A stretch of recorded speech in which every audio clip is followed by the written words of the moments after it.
संकट ते हनुमान छुड़ावे, मन करम वचन ध्यान जो लावे। अर्थात हे हनुमान जी, विचार करने में, कर्म करने में और बोलने में जिनका ध्यान आप में ही रहता है, उनको सब संकटों से आप छुड़ाते हैं। जय सिया राम, जय हनुमान दादा के भक्तों। मेरा नाम विश्वजीत है। मेरे और आप सभी के इस चैनल हनुमान दादा की भक्ति की शक्ति में आप सभी का स्वागत करता हूँ। आज मैं एक भक्त से जुड़ी सच्ची घटना आप लोग को सुनाने वाला हूँ। आज हम जानेंगे कैसे इस घोर कलयुग में भक्त की मम्मी का तबीयत बहुत ज़्यादा खराब हो गया था। बचने का चांस सिर्फ 1% था। डॉक्टर ने भी जवाब दे दिया था। दिल्ली के मरघट वाले हनुमान दादा ने बचाई जान, जिसे सुनकर आपका भी बढ़ेगा विश्वास हमारे प्यारे श्री हनुमान जी के प्रति। और हाँ दोस्तों, अगर आप हनुमान जी से जुड़े सच्चे अनुभव, सच्ची घटना सुनना चाहते हैं तो वीडियो को लाइक करें, चैनल को सब्सक्राइब करें और बेल आइकन को दबा दें और वीडियो को शेयर भी करिएगा, ताकि ज़्यादा से ज़्यादा लोगों के पास हम श्री हनुमान जी की महिमा को पहुंचा सकें। तो आप लोगों से रिक्वेस्ट करता हूं कि आखिर तक इस वीडियो को जरूर देखिएगा। और हाँ दोस्तों, आप लोग के पास भी श्री हनुमान दादा से जुड़े सच्चे अनुभव, सच्ची घटना हो तो आप मुझे ईमेल कर सकते हैं।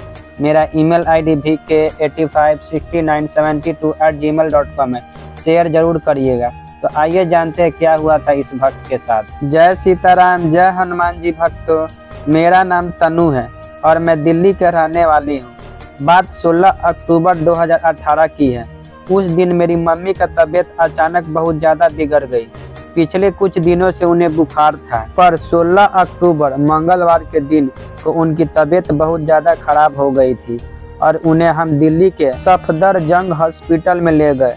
वहाँ डॉक्टर ने कहा कि उनके पेट में पानी भर गया है और कहा कि लीवर पूरा डैमेज हो गया है। ये सुनकर हम सब बुरी तरह घबरा गए। उनके पेट से पानी निकाला गया और दवाइयाँ देकर उन्हें घर भेज दिया, लेकिन मम्मी को वह दवाइयाँ सूट नहीं हुई और तबीयत और ख़राब होने लगी। फिर मेरे हस्बैंड ने मुझसे कहा कि मम्मी को वसंत कुंज के ILBS हॉस्पिटल में ले चलते हैं। जब हम वहां गए, उन्होंने हमें बहुत ज़्यादा खर्चा बता दिया। फिर हम उन्हें वहां से दिल्ली के अरविंद हॉस्पिटल में ले गए। ऐसा करते करते नवंबर आ चुका था। हमारा पूरा परिवार बहुत दुखी था। कोई रास्ता नहीं था हमारे पास कि हम बड़े हॉस्पिटल में ले जाएं। लेकिन मैंने मेरे बजरंगबली से प्रार्थना की और मैंने हार नहीं मानी। उन दिनों मैं दिल्ली के मरघट वाले श्री हनुमान मंदिर दर्शन करने जाया करती थी। मैं और मेरा भाई वहां जाना नहीं छोड़े। पर 10 नवंबर को मम्मी की हालत बहुत ज़्यादा खराब हो गई। उन्होंने खाना पीना बंद कर दिया था। रात को बेड पर ही मल त्याग दिया था और बाथरूम भी।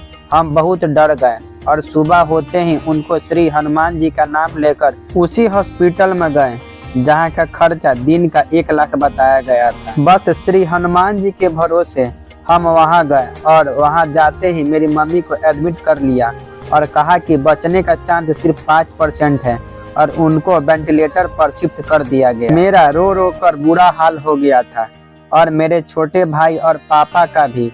हॉस्पिटल वालों ने कहा कि अभी तुरंत 50,000 रुपये जमा करवाओ और हमारे पास पैसे नहीं थे। मैंने डॉक्टर से कहा कि पैसे आ रहे हैं, आप इलाज शुरू कीजिए। 1 घंटे बाद मेरे चाचा, मामा और पापा ने मिलकर 1 लाख जमा कर दिए और मम्मी का इलाज शुरू हो गया था। फिर शाम को ICU में वेंटिलेटर पर मैं अपनी मम्मी से मिलने गई। वे बिल्कुल बेहोशी की हालत में थी और डॉक्टर ने सुबह 5% बोला था। अब 2% बचने की इम्यूनिटी बता दी। मैं अपना होश खो बैठी थी। बस एक ही चीज मेरे मुंह से बार बार निकल रही थी कि अब मेरे बजरंगबली ही कुछ कर सकते हैं।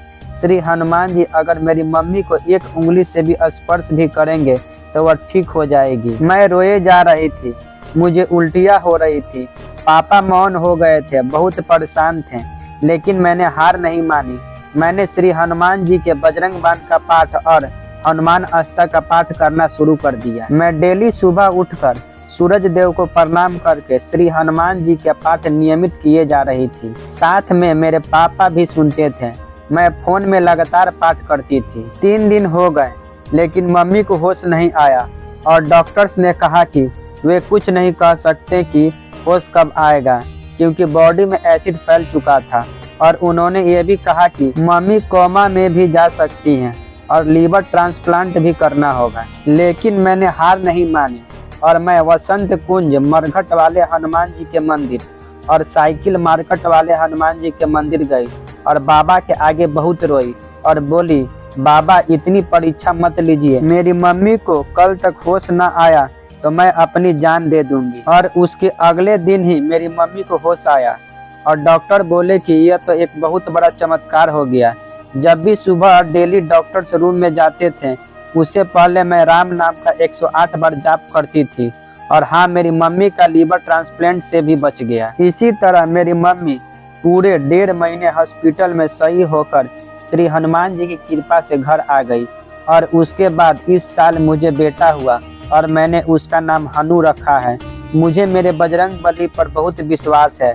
बस मेरे बाबा मुझ पर और मेरी मम्मी और पूरे परिवार पर हमेशा अपनी कृपा बनाए रख। तो भक्तों, श्री हनुमान दादा की कृपा और महिमा को बयां करना असंभव है। आपने तो देखा है श्री हनुमान दादा की भक्ति में कितनी शक्ति है। और यह एक सत्य घटना है जहाँ हनुमान दादा ने साक्षात रूप से असंभव को संभव किया। तो ऐसे ही हमारे हनुमान दादा जो भक्त के थोड़ी सी भक्ति से प्रसन्न हो जाते हैं। तो मिलेंगे और एक हनुमान दादा से जुड़ी सच्ची घटना के साथ। तो जय सीताराम, जय हनुमान दादा।